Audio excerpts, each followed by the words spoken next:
In today's video, I am going to teach you how to trade crypto on Pepperstone. To get started, make sure you are already logged in to your Pepperstone trading account on your preferred platform. This can be MetaTrader 4, MetaTrader 5, CTrader, or TradingView. Once you are inside the platform, go to the area where tradable instruments are listed. Depending on the platform you are using, this may be called Market Watch, Watch List, or Symbols. From there, search for the cryptocurrency market you want to trade. Pepperstone offers crypto markets as CFDs, so look through the available symbols and select the one that matches the market you want to open. After you find it, click on the instrument to bring up the trading options. Next, open the order window. On some platforms, you will see a new order button. On others, you may see trade or direct buy and sell options.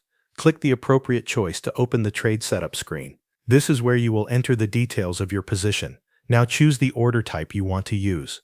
If you want to enter the trade immediately at the current market price, select a market order. If you want the trade to open only when price reaches a specific level, choose a pending order if that option is available on your platform. After that, enter your trade size or volume. This determines how large your position will be, so make sure the amount matches your trading plan and risk level.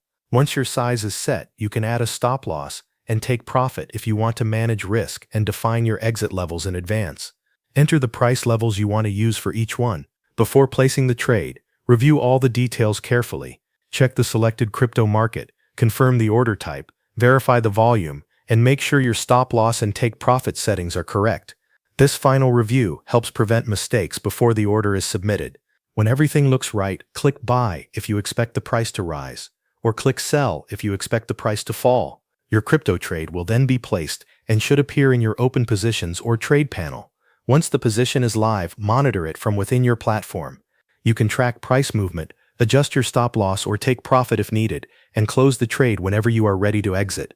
That covers everything you need to know. Thanks for watching.